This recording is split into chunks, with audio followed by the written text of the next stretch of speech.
Time now for Back Pages tonight here on Sky Sports News, bringing you a first look at the sports stories in the morning's newspapers. And joining us tonight, Jason Burt, the chief football correspondent of The Telegraph, and Riyadh Al-Samarrai, the chief sports feature writer at the Daily Mail. Welcome to you both, the gents. Let's quickly run through the back pages. Guardian's back page dominated with a story that makes the headlines. Jack Draper reaching the semi-finals of the US Open. Mail with a similar picture, different angle on it. Draper's American Dream also features on the back page there, as does the headline Toon's How Hint, which is based on quotes from an interview with Newcastle's sporting director when asked about an FA approach for Eddie Howe, a potential one. We'll get to that.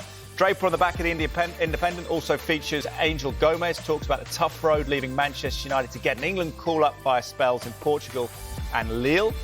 Sun back page splashes with two football stories. Casemiro is determined to fight for his future at Manchester United, and Kyle Walker vows to win his England place back. Also a Newcastle story at the top there. Daily Mail Online carries a golf story that Rory McIlroy and Scotty Scheffler are set to clash with Brooks Koepka and Bryson DeChambeau as the match pits Live Golf versus PGA Tour. Whilst on the Guardian website, Paralympics is headlined by Dame Sarah Storey with a remarkable 18th gold medal. Let's start with the tennis, and Jack Draper's breakthrough continues at the US Open. He's become only the fourth British man to reach semi-finals of the tournament in the Open era after a straight sets win over Alex de Minaur. And the Guardian back page, Riyadh Draper eases into the US Open semi-final. New star of British tennis emulates mentor Murray. Ease was the right word. How impressive was the style, not just the result, Riyadh? I think it's the theme of his entire tournament so far. He's not dropped a set. He's barely had his serve broken. He's been fantastic. He suddenly finds himself in the semi-finals of the US Open, and we're all wondering quite how British tennis moved on so quickly from Andy Murray. It is remarkable.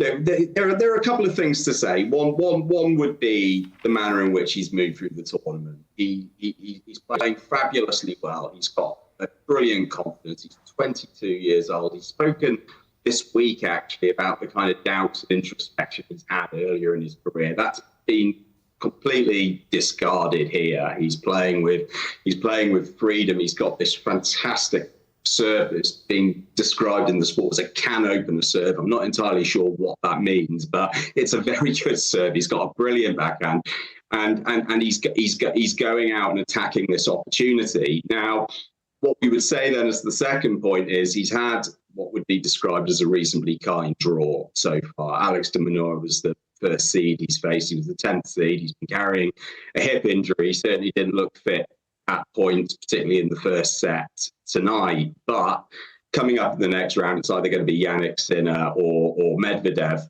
That is going to be a vast step up. It's a huge challenge to get through these final two hurdles. But, on the basis of the way that he's playing, you wouldn't write anything off. He really does look the part right now. Romantic story, isn't it, Jason? 22-year-old says he almost quit the sport trying to get through the future circuit. Jack the lad. The headline in the Telegraph, your paper, Dynamite Draper comes of age to reach US Open final. The Eye as well covering it there. Is the timing significant, Jason, do you feel, with Andy Murray's final tournament, just for the inspirational factor for youngsters in the sport in this country? Yeah, I think that's exactly the point. I mean, the timing is fantastic. Obviously, with Andy Murray retiring, we were just wondering what was going to happen with men's tennis and whether or not anyone could fill that void. And to have Jack Draper make this incredible run in the US Open is just fantastic and gives everyone a lift in terms of tennis and the future of tennis. He's talked in the past about how he's physically felt like he's made of glass. I know the trainer came on this evening, but he obviously has got over those problems. And as you say, his timing has been impeccable. Riyadh is right. Obviously, he's clearly not had the most difficult run to the semi-final, but the fact he's not even dropped a set, shows that he's getting more and more confident. He's obviously building on that run. I mean, last year he wasn't even in the top 100 when it came to the US Open. So he's clearly, developing as a player. He's clearly sorted out his body and his game, and he's obviously got these quite unusual style in many ways, a left-hander.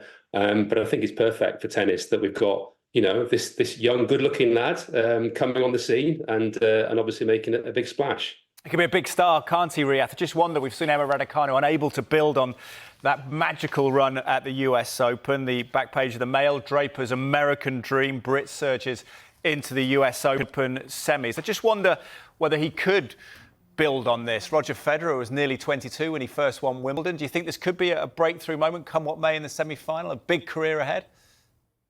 Absolutely. There's been a lot of noise around Jack Draper within tennis for a few years, and as Jason's pointed out there, the injuries have been the thing that have held him back. The guy could only go a few months without a new or an old ailment cropping up and derailing him again. So he's having this kind of fitness and good condition at the moment. It's really paying off in terms of where he goes next. Even on the basis of let's say it ends at the semi-finals, he's going to go into the world's top 20. There are parallels to Emma Raducanu in the sense that it has been a kind draw, as we've said already. There, the similarities really end. This isn't a comet that has come out of the clear blue sky. This is a player who has been anticipated for a long time, very much billed as the next wave after Andy Murray. He's only 22, but it's been for a good few seasons now that the talk has been that he's got the all-round game. He's got this fantastic backhand. He's a lefty, which always carries this element of surprise. He's got this beautiful whipped serve that's been causing a lot of problems. If it is Medvedev, he plays next. The guy stands pretty much at the back wall. That could actually favour Jack Draper as well. Then in the semi-finals, kicking that ball out wide, he's got a huge opportunity in his hands right now. Absolutely. We hope it gets the luck of the draw then in the semi-finals. We shall see. Let's talk football. US Open semi-finals to come. It's England against Ireland, or Ireland against England on Saturday, Jason. Let's talk about a story you know very well because you wrote it. Lee Carsley is not the sexiest man, but New England manager is ahead of his time. Methodical coach and unbelievable communicator, has taken long route to the top, but those who know him best say his modesty hides an iron will. It's a great piece, this. Lots of people have contributed. What stood out for you, Jason?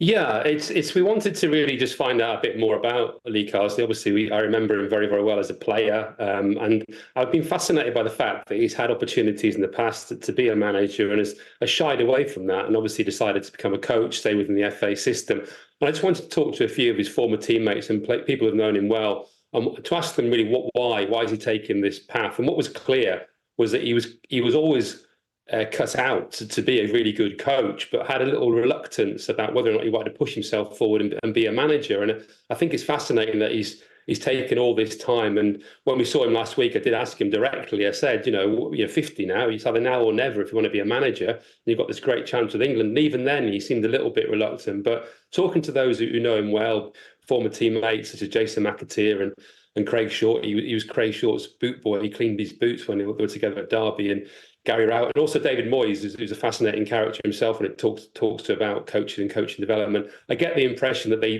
do think he wants this job, that this is the opportunity. He sees that now, and that he really has a chance to seize the job and become the England manager. One thing I would mention about him, which I really, really like, and that he's a little bit old school in that he actually picks up the phone and talks to people. I think we're in an era nowadays where it's all about WhatsApps and voice notes. And they all said he's somebody who talks to them. He'll call people up and actually have a chat on the phone. And I find that quite refreshing because nowadays it's actually quite hard to get people on the phone sometimes. But he certainly stays in contact with his former teammates and people he's grown up with and so on and so forth. And they all spoke incredibly highly of him as a coach. What's going to be fascinating now is whether he can cope with the glare and the expectation and the pressure of being the England manager. Absolutely. Will he be offered a job long-term as well, Riyadh? On the note of the long-term future, the Mail, your paper, carries this story. Toon's Howe hint, Newcastle won't block any exit if England come calling. It's from Craig Hope, who is the North East reporter there. A quote here from Mitchell, Riath. We want Eddie Howe as our head coach for as long as we can, but we also recognise we are on a journey and we also recognise his quantity and his potential as well. What do you think that means? I think it's interesting, the whole timing of these comments and the discussion around how it's obviously very turbulent up there at the moment. He's not best pleased with how the transfer window's gone. I also don't think I think he would be very keen on that job should it come up. If we trace back some of his public disgruntlement, you might even say it was immediately after Gareth Southgate left. So I've certainly detected certain vibes of come and get me. I think he would be very keen. There are questions at the moment: is the relationship between Eddie Howe and Newcastle about to run its course? I do find the timing of Mitchell's comments quite interesting there. Yeah, maybe there could be a financial resolution if he was offered the position, is perhaps maybe a suggestion we shall see. Let's talk England, Jason, and the players. Angel Gomez in the iSport here. 3 lines call-up made it all worth it. England debutant Gomez has no regrets about leaving his boyhood club. Call made it difficult journey worthwhile, says Gomez here. What did you make of Angel Gomez? It's a thoughtful selection, isn't it? Yeah, I think it's a real key selection. It's the key selection, in fact, within this squad, because already Lee Carsley and some of the players who talked today talked about possibly a slight change in style, with England being a little bit more dominant, a little bit more creative and attacking. And it's clear that Angel Gomez is seen as almost like a talismanic figure by Lee Carsley. He's been on the long list for England for a long time. Gareth Southgate looked at him, thought about him, didn't call him up, but he's come straight into the squad under Lee Carsley. Obviously, the key player, as I say, when England won the European Championships under 21s. And I would not be surprised if he starts for England against Ireland on Saturday. I think he's that important to Lee Carsley and the way he wants England to play. And I think it's a really exciting selection, a really interesting selection, because he is possibly that deep-lying playmaker that England have talked about having and not having for many, many years. Gareth Southgate talked about we don't create players like Andre Pirlo and Luka Modric and players such as that. And maybe somebody like Angel Gomez, without putting too much pressure on him, he's played as a number 10, much more advanced, more creative midfielder, but he can play as a deep-lying playmaker as well. Maybe he is the one that is being pushed forward now and saying, well, look, we've got this opportunity to maybe alter the style of play, and he could be the one who does it. And I think his journey, he talked about that today, has been very fascinating. The fact he felt he had to leave Manchester United. Personally, I think that's a real shame. I think possibly he suffered because he's not the biggest. And obviously the Premier League and the Ligue 1 in France is very, very, very physical, and he's managed to prosper there. But the Premier League sometimes does have a downer, really, in terms of the smaller players, especially some managers like Jose Mourinho. So I think it's a real shame he felt he had to leave Manchester United. I'm sure looking at the progress he's made and thinking that's one that got away from them. But I think he is actually the most fascinating selection in this squad. Intriguing to see how he gets on. Riath, only got a few seconds before a break, but do you think it will embolden other English players to go abroad in search of that football, knowing that they won't go unnoticed? I think we've seen this as a trend for years. You go back a couple of decades, and sort of Steve McManaman was almost a bit of an exception out at Real Madrid. These days, it's almost the norm. It might be a symptom of limited game time over here, but it might also be representative that people are a little bit more open-minded about where they want to go and play their football, as well as where they're going to get their opportunities. And it's serving a fantastic purpose. We've seen it with Jadon Sancho, notwithstanding recent turbulence in his career. Bellingham, Gallagher's just gone out there. Kane's setting Bundesliga alight. So it's an established trend now. I really like seeing it. The fact that Gomez has been there for 4 years and he's now sort of stepped out of his own shadow, as it were. Perhaps he needed that freedom, stepping away from United, being the youngest player since Duncan Edwards, all of the hype, the wonder kid that went with it. I think he's really blossomed over there. So, good on him. But in terms of English players going abroad, we're seeing a lot of it now. Certainly are, Riath. Jason, thank you very much. For now, we'll take a quick break. When we come back, we'll look at more of the back pages, including this in the Daily Mail, a sign that golf's civil war is all but over, or just an opportunity too lucrative to turn down. More on that next.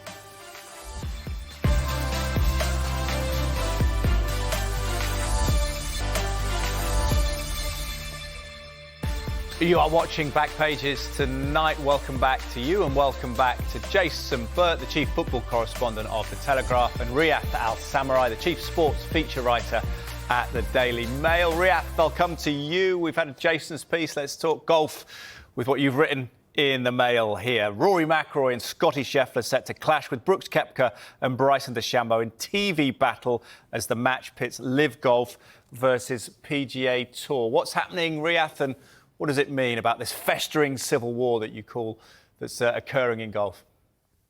Yeah, I quite like this. Look, it's a little bit gimmicky. It's if we go back, I must declare I always really enjoyed sort of Shell's wonderful world of golf when they used to sort of bring guys together for these exhibition matches. This is the same as that. It's going to be McIlroy and Scheffler versus Koepka and Bryson DeChambeau. It's going to be in Vegas in December.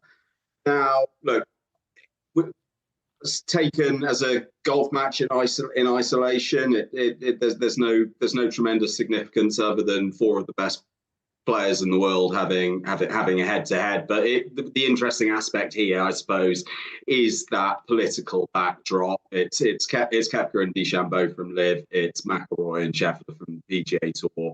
Rory, a particularly vocal proponent of the PGA Tour. Now, the backdrop we know is these tedious, torturous merger negotiations that have run on for 15 months now. There's no end in sight. There's not been a particularly meaty update on that subject since the framework announcement was brought out in June 2023. So this does feel like a bit of a bridging point. McIlroy himself has spoken about goodwill and bringing the best players together. I'm sure there will be financial incentives that make that all the sweeter for them, because that does, of course, seem to be the prime driver of anything in golf at the moment. But this has been a long mooted kind of possibility. If these factions are going to be squabbling, couldn't they at least make it interesting, create a Ryder Cup style match between Live players and PGA Tour players? And this is the sort of first draft of that, I suppose. Personally, I'm quite interested in seeing it. I think it'd be quite good fun. Jason, I wonder what golf fans will make of it. There's been this sort of feud, hasn't there? Do you think perhaps they'll see it as a bit cynical, as a one-off cash-laden event? Yeah, you might well be right in saying that. But I tend to be slightly more, optimistic about it. I kind of tend to agree with Riyadh. I've got to admit, I'm not the greatest golf fan in the world, but I do like the match play sort of format. The Ryder Cup's, for me, the most exciting sort of golf event there is. So I do like it when they sort of paired off against each other. I guess there'll be those people watching it thinking, how combustible will it be, given the history between the players and so on and so forth. So I think there might be a sort of slight element of, could it be a little bit more aggressive than it needs to be? But hopefully it's a sign that they're going to finally sort of sort things out, that things are moving in the right direction, because it's taken quite a long time for them to get these sort of merger talks resolved, and what's the future of golf's going to hold for everyone. Indeed, let's hope for a unified future for golf. Talking about moving on, let's talk about Chelsea, Jason. Stay with you. Premier League clears Chelsea's £76 million sale of 2 hotels to avoid PSR breach. This, from the Sky Sports website, is, of course, across the papers as well. What's happened, and what does it mean for Chelsea and indeed other clubs who may have, quote-unquote, associated businesses? Yeah, I mean, it talks about clearing Chelsea. Well, slightly disingenuous in a sense, in that they've clearly exploited a loophole in the way that obviously Leicester City have done and been reported on the last couple of days. The investigation by the Premier League was really to look at fair market value, whether or not this was the right sort of price to sell those hotels. And clearly, 2 hotels in a prime location in London, £76 million seems about right. But the issue really is who they've sold it to. And they've sold it effectively to themselves. And this isn't allowed under UEFA rules. It's not allowed under EFL rules. But at the present time, it's allowed under Premier League rules. They had a chance to vote against this. I think it was last year or earlier this year, and decided not to. But I think it may be one of those areas that will be tightened up, as will the Premier League rule book in terms of what's happened with Leicester City. So they've taken advantage of the situation. They've done nothing wrong or illegal. They've actually been quite creative and quite smart. But I think the Premier League's actual investigation was really to look at the value of the sales and whether or not it was an inflated price for these two hotels. And clearly they decided it's not. It's getting hugely complicated for the Premier League, isn't it, Riath? Not only accountants, you probably need real estate people now to value property and work out the minutiae of the laws. I'm not sure I'll be tapping into a popular theme here when I say let's have some sympathy for journalists, but the frantic re-education around complex accountancy in recent years has been a bundle of fun for all of us as well. So I'm sure the viewers will be playing tiny violins for all of us. But it is now. It's football being contested in courtrooms. It's football being determined on end of year filings. I think it's at once it's both incredibly important because these are the rules and our team's playing by the rules, and at the same time it's also entirely tedious, and I would put it second only to conversations around VAR for my least favourite topics in sport right now. Riath, we've got about 20 seconds. I just need from you because you'll have been across this. Dame Sarah Storey winning the 18th gold medal for GB women, her first in '92. One of Great Britain's all-time sporting legends. Utterly remarkable athlete. If you consider that some of those medals were won as far back as the 1992 Paralympics in Barcelona in a swimming pool, and in 2024 she's winning gold medals on a bicycle. It is a remarkable story. Hope for us all. Inspirational stuff. Riath, Jason, thank you very much for now. Thank you for watching. If you missed any of this show, another chance to see Back Pages tonight at hour. Also available to podcast on Apple, Spotify, or wherever you get your podcasts. Join us again Thursday. The guests will be Sam Wallace and Jonathan Liu. Up next, action and reaction from an epic night for Jack Draper, who seamlessly eases through to his first Grand Slam semi-final at Flushing Meadows in New York. We'll bring you the best of his win over Alex de Minaur and reflect on that with our expert pundits.